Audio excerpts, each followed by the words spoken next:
When I listen to this, I think it's Blame on Obadiah Yabba, but I keep expecting to switch it and saying, "I'll wear a dress, baby, you'll wear a tie." But he doesn't. He doesn't.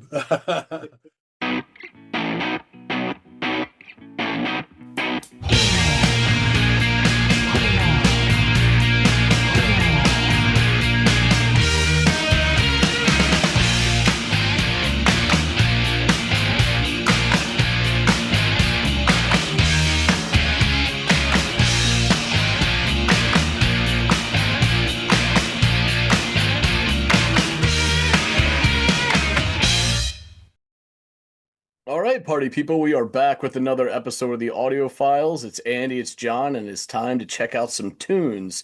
In this case, it'll be one offered up by John. So, John, what do you want me to check out today? So we're going back to the artist previously known as Tom Waits. Um, Previously known as, and, oh, and he still great. is, yeah. So we've done one, two, three, four, five of his songs already. Yeah. And this one is another one, obviously, that's different from the ones before. That's the whole point, I guess. And this song is called New Coat of Paint. New coat of paint. Okay. Yeah, I will say that with each song you've given me, my appreciation for the man increases and swells to um like lofty positions that I thought it would never reach, if I'm being completely honest, before we started doing this channel. But as you've mentioned before, you had a similar experience coming around to the genius of Mr. Waits. I'm in the throes of something very similar right now. So let me go off, give New Coat of Paint a listen, and I will come back and tell you that if we're still betting 1,000.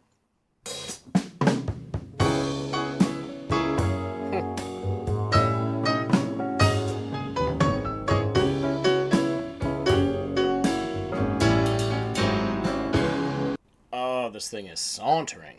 God damn. Oh, this barroom jazz kind of sound is just, he's mastered it, clearly. And it is so lovely every time I hear it. Mm.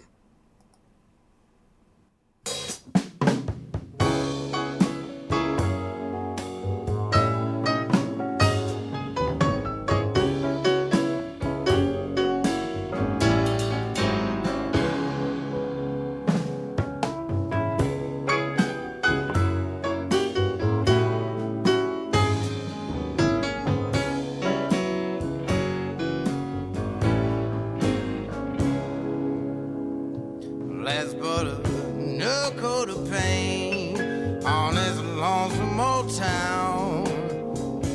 Set 'em up, we'll be knocking 'em down. You wear a dress, baby, I wear a tie. We'll laugh at that old bloodshot moon in that burgundy sky. Okay, so already and this happens with I think every Waits song that we listen to, where I'm just whisked away to a very particular scene. It always seems to be almost always seems to be the common denominator when I'm listening to Waits, is that I find myself sitting in this smoke-filled, low-lit bar room where the sense of like wood barrel whiskey commingles with the essence of burning tobacco. It is he knows how to create an atmosphere with music and his vocal delivery every single goddamn time. And hey, I don't mind being where he takes me, as long as someone will get me an old fashioned and a cigar. Let's put a new coat of paint on this lonesome old town.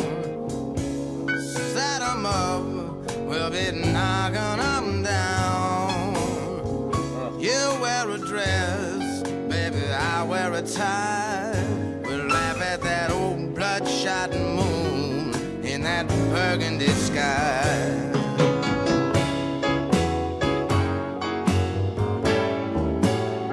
That upward bass.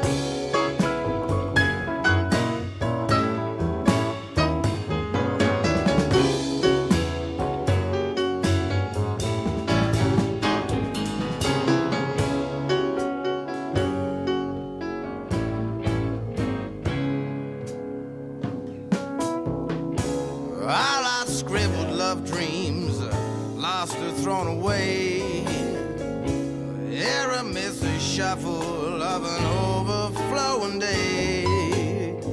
Love needs a transfusion, let's shoot it full of wine. Fishing for a... This love needs a transfusion, let's shoot it full of wine. Is that what he just said? What a fucking bar. Well, we're at a bar probably. But yeah, that was really, really good. All right, let's listen to this again. Aramis the shuffle of an overflowing day. Love needs a transfusion, let's shoot it full of wine. Yeah.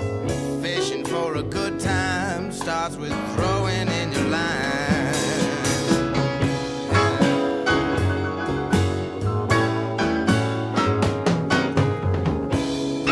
Drums.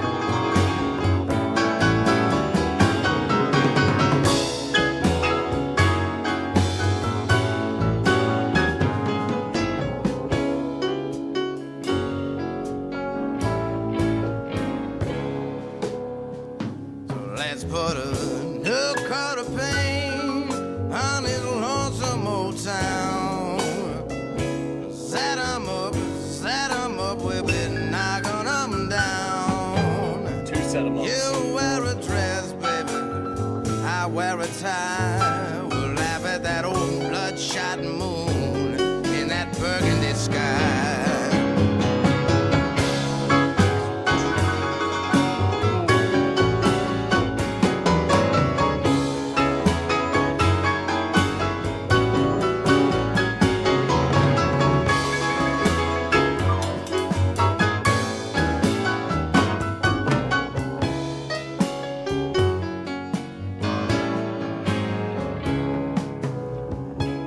Love how it resolves with that guitar and piano.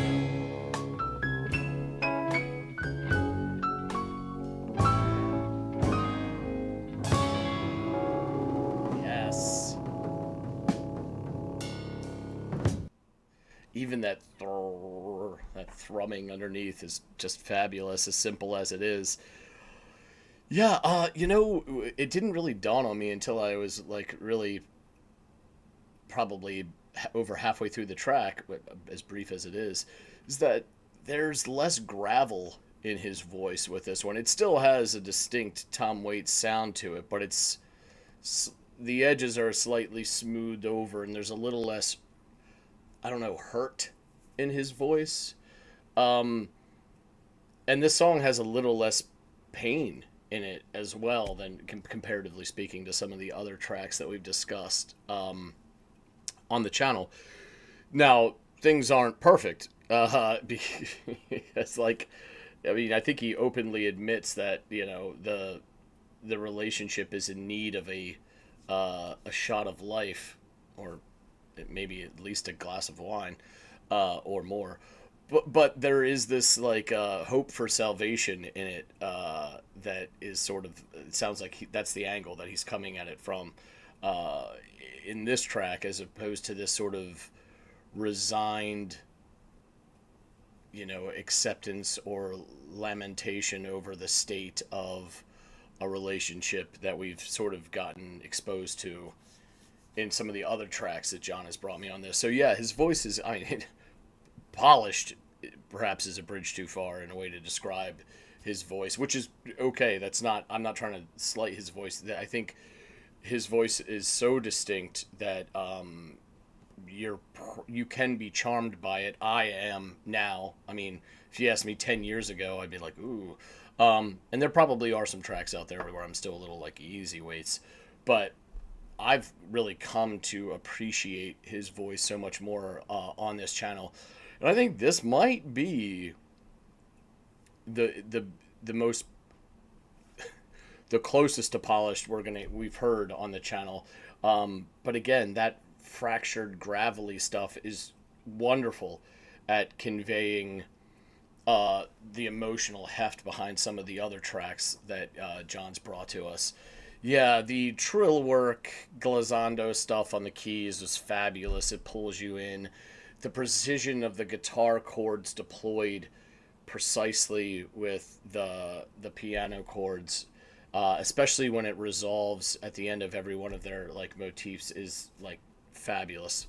Really, really love that. That string bass work is the perfect sort of low end complement that this kind of music not only needs, I would go as far as to say requires. Um, yeah, this was fabulous stuff. I don't know if I would put it at the top of the heap, but whew, it's there really is only when it comes to the songs that John's given me from Waits, they all exist at the top of the heap, but it's just like where it's somewhere between A minus and A plus. There isn't a lot or anything really for me to critique about this track. I mean, what 319 is a little brief, but other than that, I mean, the song is kind of as close to flawless as you can get, really.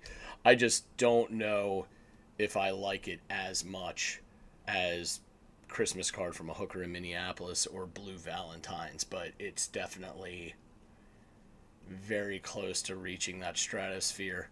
And his lyricism is always something that I'm impressed by, or at this point, just reminded uh, of how the greatness of it every time we listen to this. I think Waits is kind of my 1A, and Cave is probably my 1B as far as lyricists that John has provided me on this channel. They both really know how to strike a chord uh, when it comes to their uh, their lyrics. It's just really, really good stuff and thought provoking. Yeah, I love this. Let's get back to John and learn a bit more about this. This album cover does not look familiar, nor does its name, if that's what it is. So I don't think we've covered anything on this. I don't know, John, you can correct me if I'm wrong, which I'm sure you will once I get back to you. So let's do just that. Audrey Forbes Hamilton is back. So you've had a listen to New Colour Paint by Mr. Tom Waits. Please spill your brains. Do just that. Um, so it opens with the cymbals and drums as they tease our way into a very jazzy motif as the piano tinkles away at the keys over top of the cool strut of that upright bass. And in a very Waits fashion, the music is already transporting me to a place I've been before on his account. This smoke-filled, low-lit room where the scents of wood barrel whiskey commingle with the essence of burning tobacco. Somebody get me an old fashioned and a Don Pepin Garcia blue right now. I can't help but appreciate the precision of the guitar work coupled with the piano and how each chord on the piano is perfectly accompanied by that gentle brushstroke work of those lightly strummed and perfectly syncopated guitar chords. And it's how that sort of every time they play it, it resolves kind of like on that motif as those chords are expertly deployed.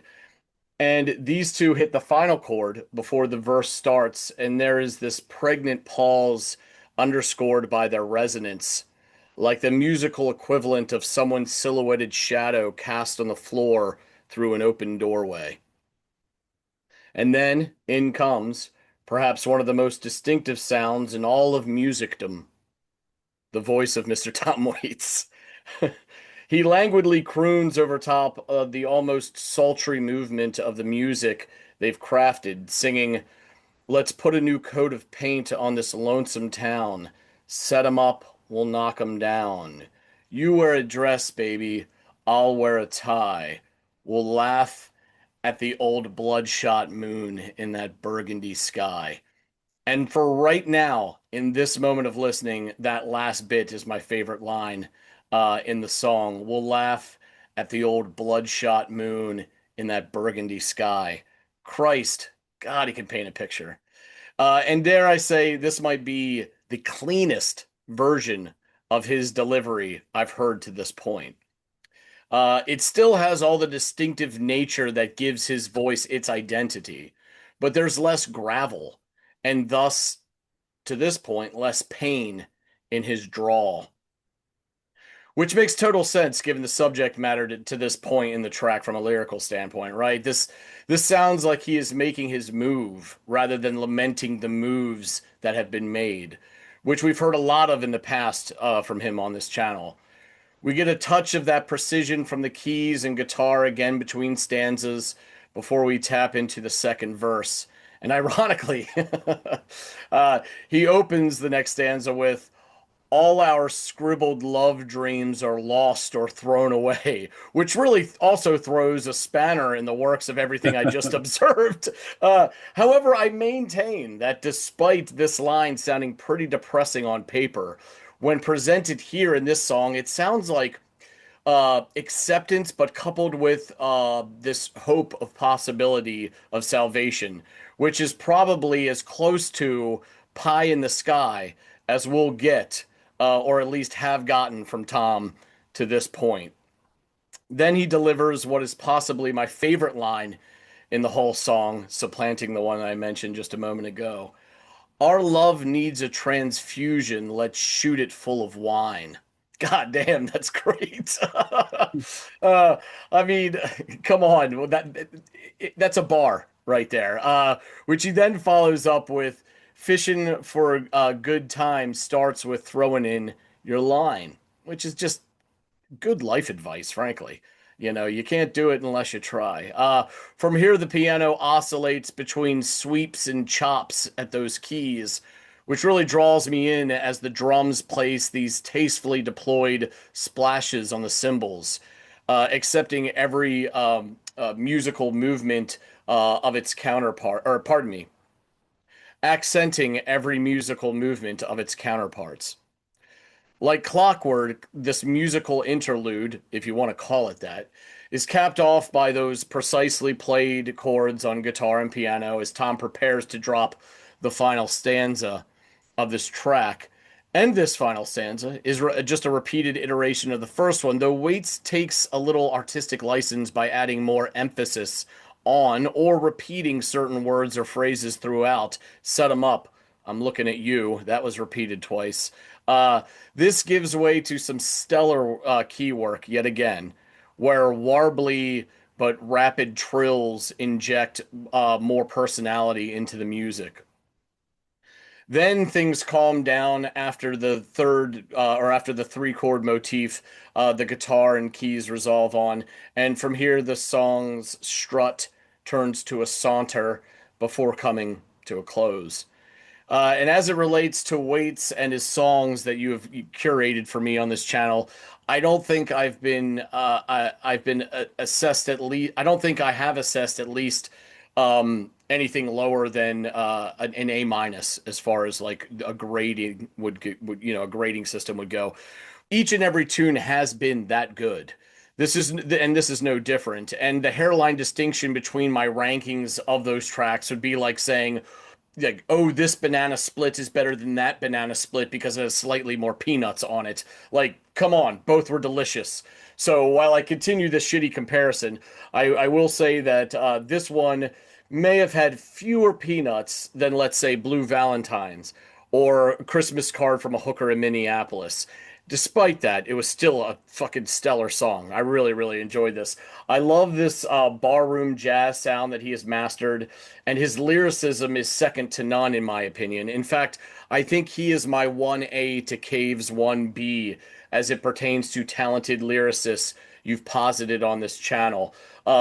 So with all that out of the way, John, please tell me more. Okay, thanks for that, Andy. Yeah, this is a belter, isn't it? It's quite a simple song as well. It's just done really, really well. So, as we mentioned previously, we have listened to Shore Leave, Blue Valentines, Closing Time, Christmas Card from a Hooker in Minneapolis, and Temptation. Plays below. This is added to it. You can go check all that good stuff out. And as is, I am doing the scattergun approach to Mr. Waits's career.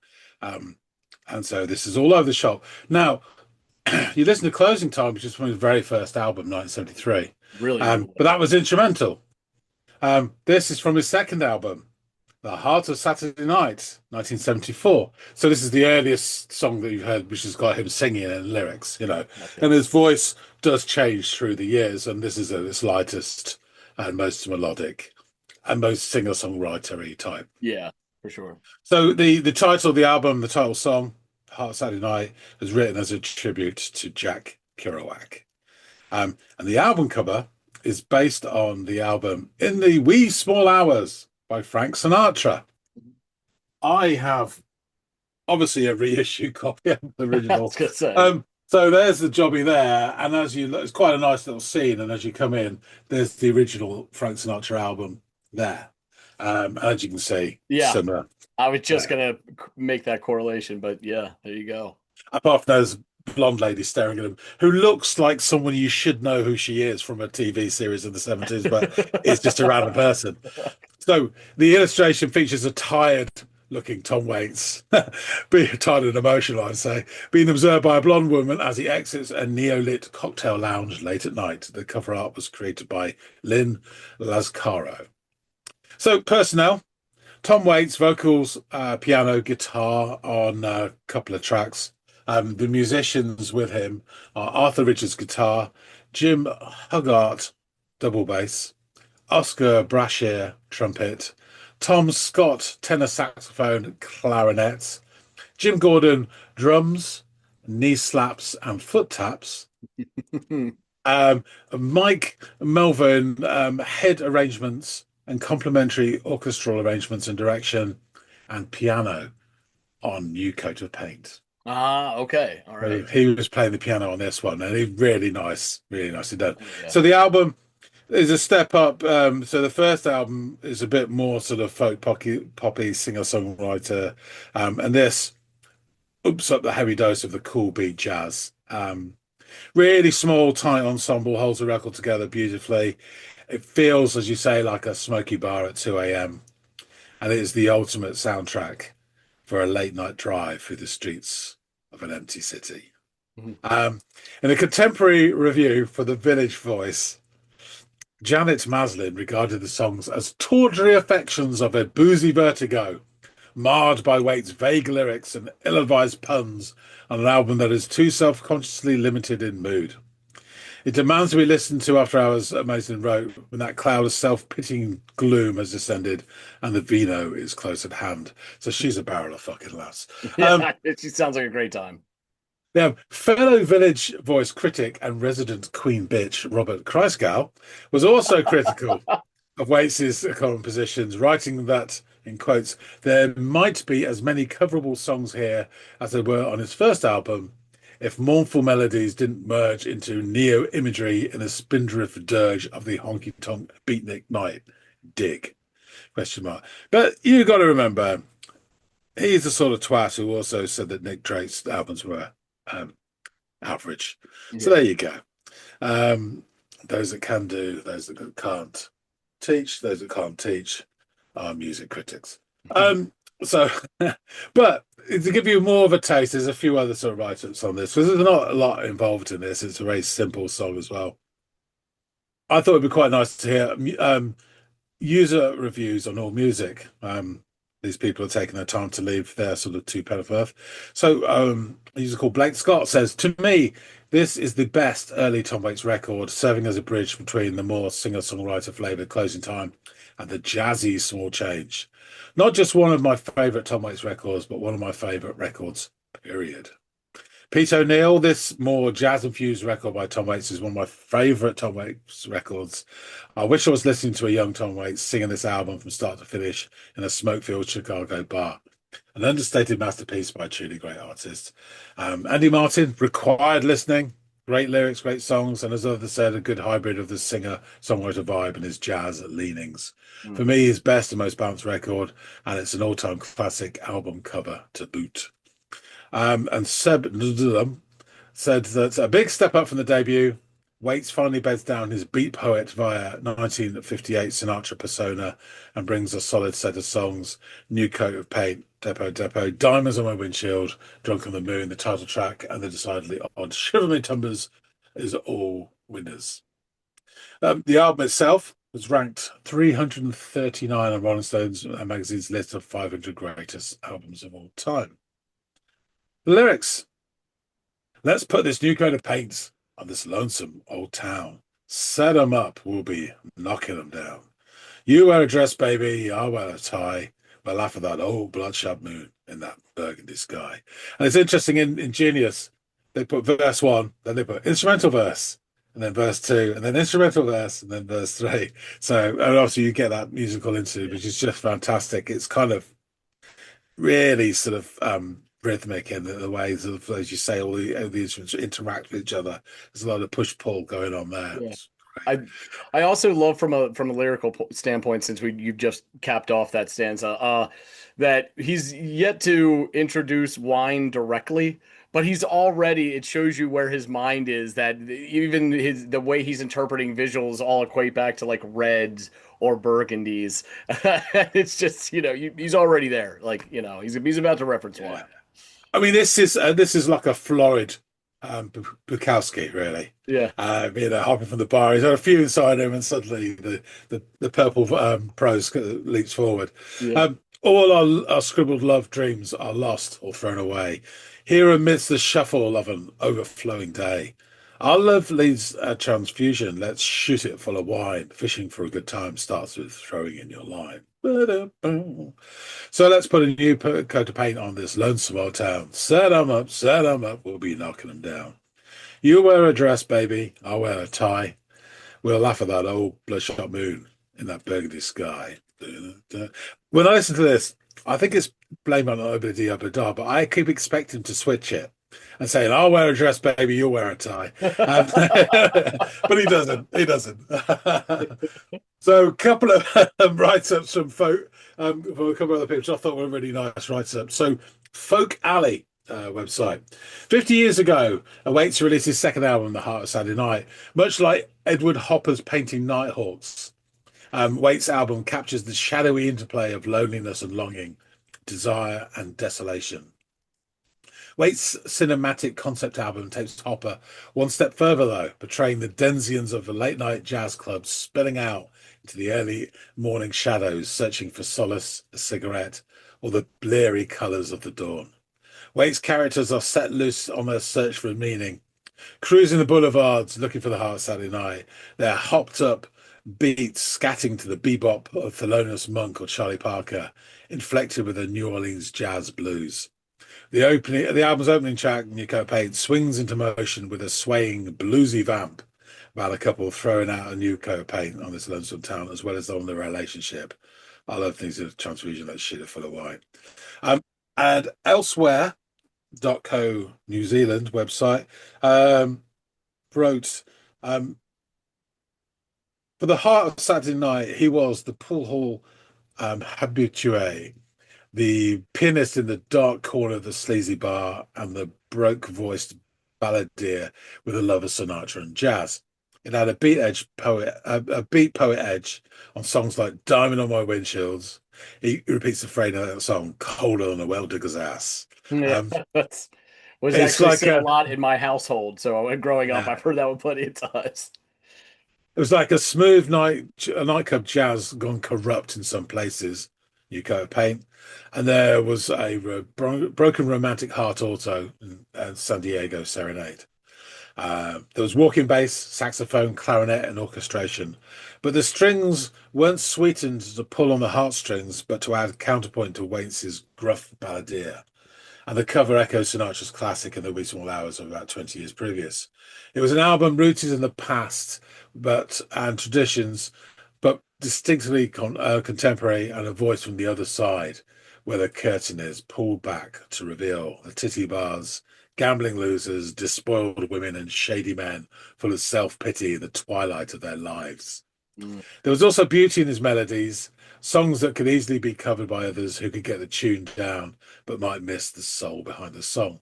The Heart of Saturday Night album has its flaws, perhaps too sentimental, too stylized, and informed by the character Waits was at the time, maybe a bit too melancholy for the times.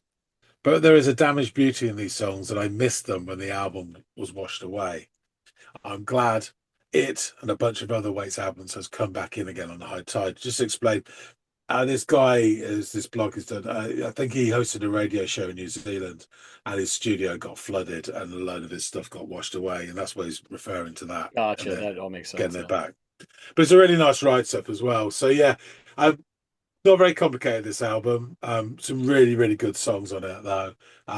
This is obviously only his second album in, as it were, so he's still going for it. Yeah, after I used to play this a lot actually, on road trips. I just loved it, especially going through the night driving to France. We'd do this.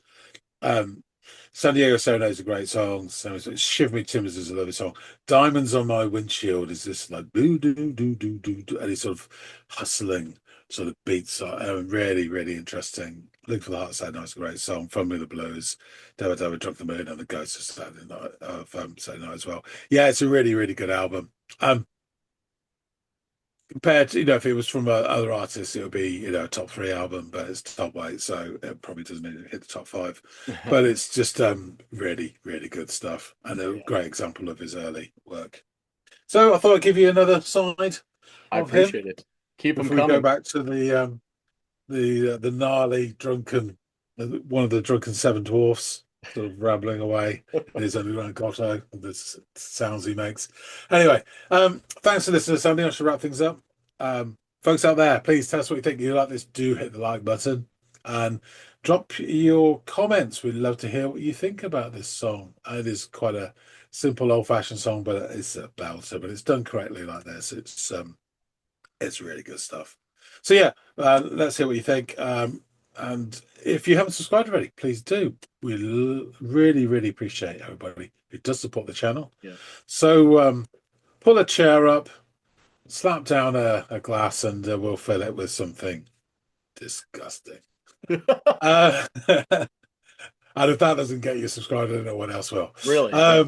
That being said, thanks so much for watching, and we'll see all of you on the next episode of the Audiophiles. We'll see you later, guys.